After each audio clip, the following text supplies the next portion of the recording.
მოგესალმებით ძვირფასო ტელემაყურებლებო, შუადღე ქუთაისში დაიწყო მეგატივის პირდაპირ ეთერში. მე ნანა თევდორაძე ვარ, ამავე გადაცემის ავტორი, წამყვანი. ძალიან მიხარია, რომ დღეს ორშაბათია, კვირის პირველი სამუშაო დღე, მზის თანხლებით და გილოცავთ მოკლედ ამ ზიან დღეს და რასაკვირველია, ვიდრე ეს სტუმარს წარმოგიდგენთ, გილოცავთ საქართველოს ნაკრების დამაჯერებელ გამარჯვებას. ვიცი, რომ ძალიან გიყვართ ფეხბურთი, ბევრი თქვენთაგანს და ძალიან გულშემატკივრობთ საქართველოს ნაკრებს და ამ არაჩვეულებრივ ბიჭებს, რომელმაც დარწმუნებული ვარ, გულში უდიდესი სიხარული მოგანიჭეს თქვენ.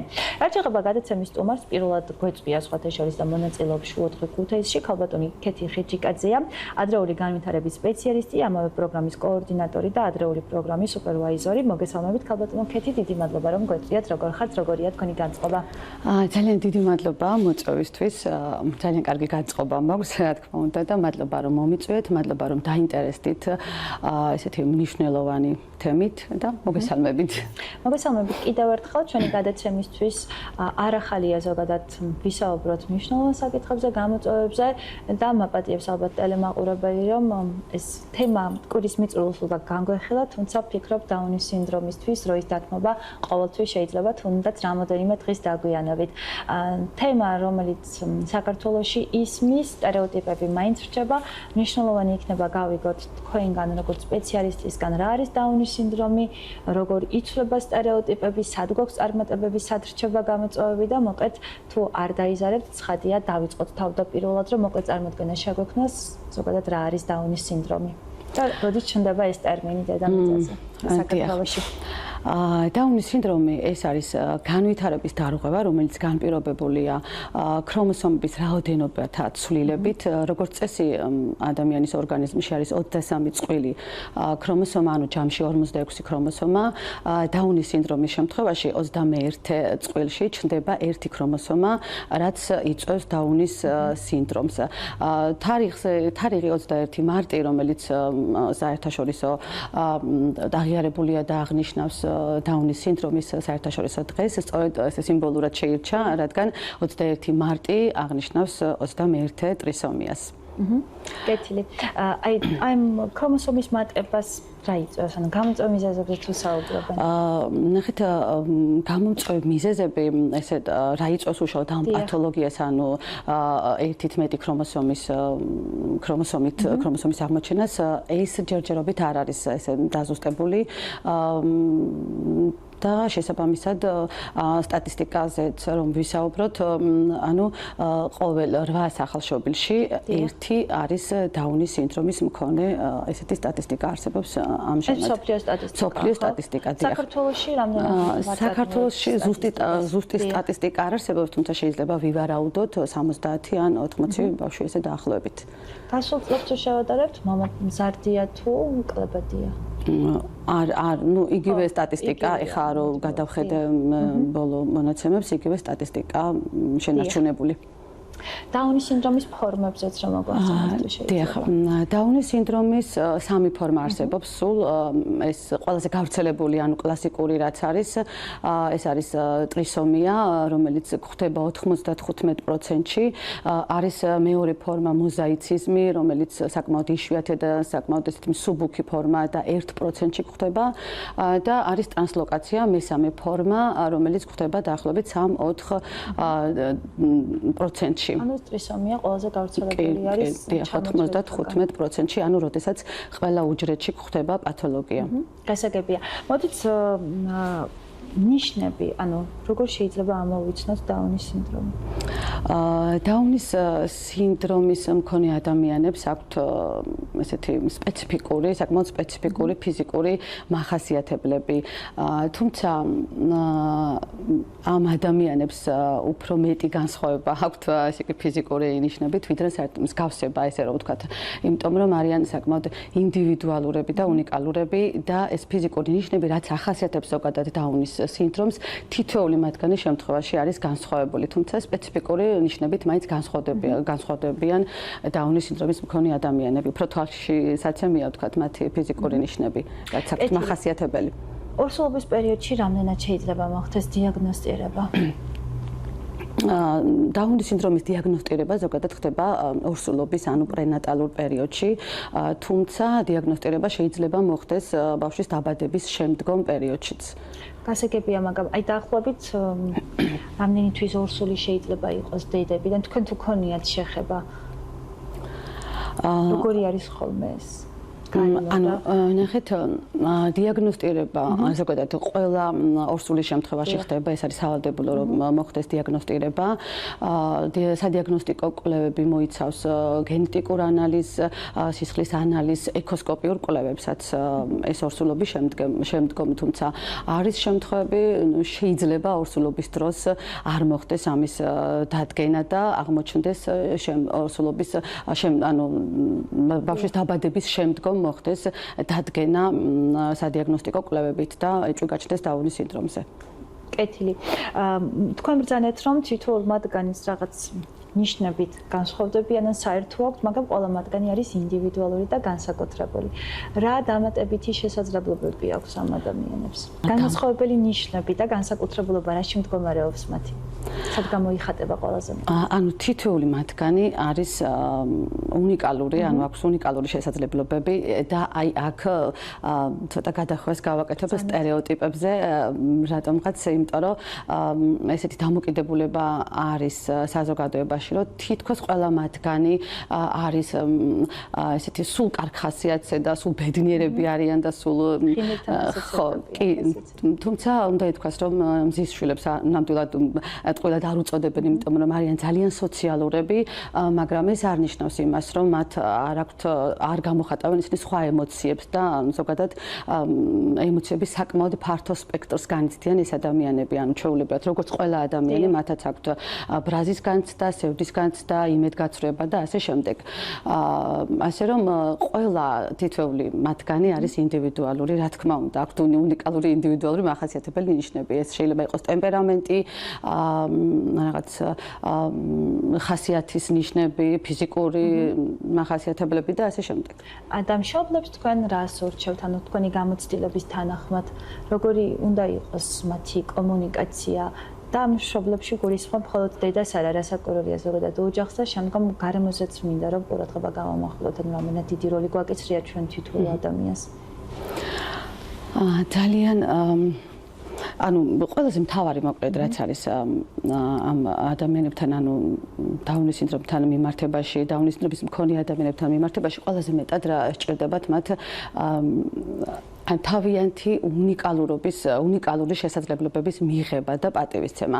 არ ჭირდებათ განსაკუთრებული და ზედმეტი ყურადღება, რაც ისევ სტერეოტიპთან გადის, ესე რომ ვთქვათ, იმიტომ რომ როგორც კი დაინახავენ, აქცევენ ზედმეტ ყურადღებას, აი შეცოდების მომენტიც კი აქვთ ხოლმე, თუმცა აი ეს ამ ადამიანებს არ ჭირდებათ. ანუ ძალიან მნიშვნელოვანია გარემოს სწორი დამოკიდებულება, ოჯახის, საზოგადოების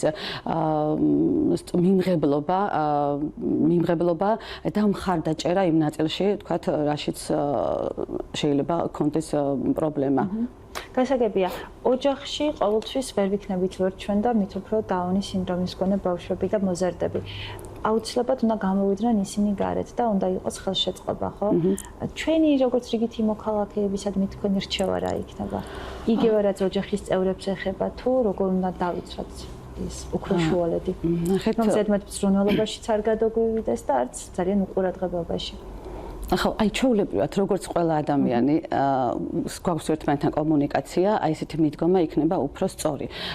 წლევანდელი აი კამპანიის სლოგანი, ესე რომ ვთქვათ, საერთაშორისო დღე ჩვენ აღვნიშნეთ 21 მარტი და ამ კამპანიის სლოგანი იყო გაუმჯობესე ჩვენი მხარდამჭერი სისტემები, რაც აი ზუსტად ეს მოწოდება ვისდამია სახელმწიფოსადმი თუ ყველას? ეს არის საერთაშორისო რადგან არის, ანუ მსოფლიო ესეთი სლოგანია და ყველას ანუ მოიაზრება, რა თქმა უნდა, მოიაზრება ის რგოლები და ის სისტემები ზოგადად, რომელსაც შეუძლია უფრო მეტი, ვთქვათ, დახმარება გაუწიოს ამ ადამიანებს, ანუ ეს იქნება ჯანდაცვის საზოგადოების რგოლი, სახელმწიფოს სტრუქტურები თუ ასე შემდეგ.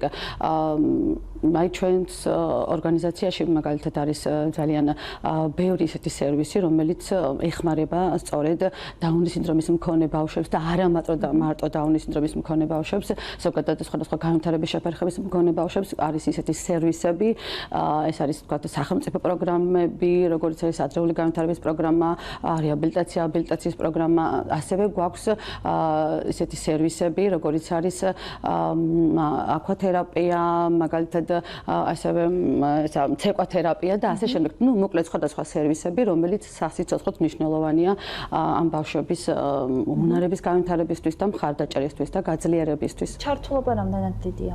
ან რამდენად იზრდება წლიდან წლამდე? ეს ნიშნავს, რომ რაღაც იზრდება ჩართულობა, ნიშნავს, რომ კომპლექსები მოიხსნა. და კარგია რომ ეს ყველაფერი გარეთ გამოდის. კი, ჩართულობა არის გაზრდილი, რა თქმა უნდა, მომართვიანობა ზოგადად. დაუნის სინდრომის შემთხვევაში არის ის უპირატესობა ჩართულობის თვალსაზრისით, რომ უკვე ადრეული ასაკიდან შეიძლება ჩაერთოს ბავშვი. აი 0 თვიდან შეიძლება უკვე ჩაერთოს, რადგან ჩვენ უკვე დიაგნოზი ვიცით, თქვათ, მუცლად ყოფნის პერიოდში, ან უკვე დაბადების შემდგომ თვეებში შესაბამისად შეიძლება უკვე 0 თვიდან ჩაერთოს გარკვეულ პროგრამებში დაუნის სინდრომის მქონე ბავშვი. და საინტერესოა, მხოლოდ ქუთაის გულისხმობს თუ უშუალოდ იმერეთს?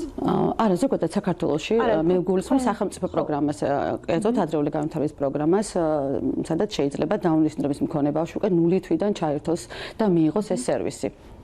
დასაქმების კუთხით როგორ უნდა ხდებოდეს, ანუ ის უნარები და ჩვევები, რომელიც ამ ადამიანებს გააჩნიათ. მათი დასაქმება, რას ეტყვით ამა თუ იმ თქვათ, ორგანიზაციას? შანსების მიცემა მნიშვნელოვანია ხო რეალიზაციისთვის და ჩვენ ხედავთ ხოლმე დასაქმებულებს ამა თუ იმ ლოკაციაზე. ეს არ არის უბრალოდ მასშტაბური, მაგრამ ცოტა წინ გადადგმული ნაბიჯი გვაქვს ალბათ ამ კუთხით. კი, ნამდვილად არის შეინიშნება პოზიტიური ცვლილებები მაგ კუთხით და ანუ ეს კამპანიები, საინფორმაციო კამპანიები ძალიან კარგად მუშაობს, იმიტომ რომ ამ ადამიანებს ეძლევათ დასაქმების შესაძლებლობა, რადგან ცნობიერების დონე ხა შედარებით უფრო გაზრდილია, ვიდრე გასულ წლებში დაუნის სინდრომთან მიმართებაში და ძალიან ბევრი მაგალითები ვიცით მსოფლიოშიც და საქართველოშიც არის რამოდენიმე შემთხვევა, რომ ეს ადამიანები არიან დაკავებული, დასაქმებული უფრო სწორად სხვადასხვა სფეროში და ეს მიანიშნებს სწორედ იმაზე, რომ მათ აქვთ ნამდვილად ამის უნარი, რომ მიიღონ განათლება და ანუ შესაბამისი მხარდაჭერის პირობებში იყვნენ რეალიზებული საზოგადოებაში და თავი იგრძნონ საზოგადოების სრულფასოვან წევრებად. დიახ. ალბათ მოკლედ ჩვენ ეთერს მოგვაქონდა რამდენიმე წუთი და იქ საუბრობთ, რომ საზოგადოებაში ჯერ კიდევ მუსირებს აზრი, რომ როცა საუბრობ დაუნის სინდრომზე, საქმე გვაქვს დაავადებასთან. კიდევ ერთხელ შევეხოთ ამ ძიმე საკითხს. ეს არ არის დაავადება. დიახ, რა თქმა უნდა, ანუ ამბობენ რომ იკურნება თუ არა დაუნის სინდრომი, ხო? ანუ დაუნის სინდრომის განკურნება არ ხდება, რადგან ეს არ არის დაავადება, ეს არის მდგომარეობა, თუმცა ეხლა თანამედროვე მედიცინის პირობებში ძალიან კარგად ხდება და ეფექტურად ხდება დაუნის სინდრომის მქონე ადამიანების ჯანმრთელობის მონიტორინგი, იმიტომ რომ მათ აქვთ ზოგადად თანდაყოლილი ჯანმრთელობის პრობლემები და მათ სჭირდებათ მუდმივი მონიტორინგი ჯანმრთელობის მხრივ. დიახ. და სიცოცხლის ხანგრძლივობაზეც მაინტერესებს. დაუნის სინდრომის ადამიანების სიცოცხლის ხანგრძლივობა საკმაოდ გაზრდილია. დღესდღეობით გასული წლების მაჩვენებელი თუ იყო 30 წელი, ეხლა უკვე 60 წლამდე გაიზარდა მათი სიცოცხლის ხანგრძლივობა, რაც ძალიან სასიხარულოა ეს ფაქტი, მაგრამ გამოწვევი მიზეზი რა არის ამ პოზიტიურ ჭრილში? ისევ და ისევ მედიცინა, ისევ და ისევ რასაც თავაზობთ თუ? რა თქმა უნდა, ანუ რა თქმა უნდა თუ მედიცინაც უპირველესად და ეს ადრეული ჩარევა, რაზეც ხშირად საუბრობთ ხოლმე, ეს არის ძალიან მნიშვნელოვანი, იმიტომ რომ ადრეული ჩარევა და ადრეული განვითარების ზოგადად პროგრამები შესაძლებლობას აძლევს ზოგადად ბავშვს და ოჯახებს, რომ ადრეული ასაკიდან მოხდეს უნარების განვითარება, რაც ჭირდებათ მათ შემდგომ ეტაპებზე. ანუ ადრეული განვითარების არის მყარი ფუნდამენტი მათი უნარების და ჯანმრთელობის განვითარებისთვის. ქალბატონო ქეთი, დაუნის სინდრომი მეტად გოგონებში გვხვდება, ბიჭებში თუ არ აქვს ეს სქეს განსაკუთრებული მნიშვნელობა? არა, ეს განსაკუთრებული მნიშვნელობა არ აქვს. და რო შევჯერდეთ ნანალა ჩვენს დიალოგში, რას ეტყვით მშობლებს, რას ეტყვით საზოგადოებას, ბოლო გზავნილები რა შევაჯეროთ? ანუ დაუნის სინდრომის მქონე ადამიანებს ანუ ჭირდებათ სიყვარული და პატივისცემა, ისე როგორც ყველა ადამიანს, მათი უნიკალური შესაძლებლობების მიღება და საჭიროების შემთხვევაში, რა თქმა უნდა, დახმარება და მხარდაჭერა. ასე რომ უნდა გვიყვარდეს ერთმანეთის სწორედ ისეთები, როგორებიც ვართ. მივიღოთ ისეთები, როგორებიც ვართ. მიღებულობა ძალიან მნიშვნელოვანია. აგრესიები ჩავახშოთ ხოლმე ჩვენში და ვებრძოლოთ საკუთარ თავებს, ეს არის უნიშნელოვანესი. დიდი მადლობა რომ დაგვითმეთ ქალბატონო ქეთი საერთოდ დრო გვეწვიეთ და იყავით ჩვენი სტუმარი და ალბათ მშობლებსაც დაუტოვებთ გზავნის რომ საჭიროების შემთხვევაში მნიშვნელოვანია ადრეულ პერიოდშივე მომართონ სპეციალისტს და არ მოხდეს ამ თევის, ასე ვთქვათ, უგულველყოფა. რა თქმა უნდა, ეხა ცნობიერების დონე უფრო მაღალია, ესე რომ ვთქვათ, ნებისმიერი განვითარების შემთხვევაში და განსაკუთრებით დაუნის სინდრომის შემთხვევაში, ამიტომ მშობლების ჩართულობა და ზოგადად ოჯახის ჩართულობა ძალიან მნიშვნელოვანია სინდრომთან მიმართებაში, პირველ რიგში მიმღებლობა ამ სინდრომის და შემდეგ ინფორმაციის მიღება და ცნობიერების ამაღლება, როგორ დავეხმაროთ, როგორ შევუწყოთ ხელი ჩავთოთ სხვადასხვა სერვისებში და მხარდაჭერა, სიყვარული უპირობო, რაც მთავარია. მოკეთ. დაგემშვიდობებით, მშვენიერი გზავნილით ვასრულებთ ჩვენს დღევანდელ შეხვედრას, ბედნიერი გაზაფხული და ნაყოფიერი სამუშაო უნდა გისურვოთ. კიდევ ერთხელ დიდი მადლობა რომ გვეწვიეთ. თვითონ ტელემაყურებლობა გადაცემის პირველი ნაწილი ამით დასრულებულია. რამდენიმე წუთით შევისვენოთ და ისევ და ისევ დაგიბრუნდებით სტუმართან ერთად, დარჩით ჩვენთან ერთად და გადმოერთეთ მეგაზე დროებით.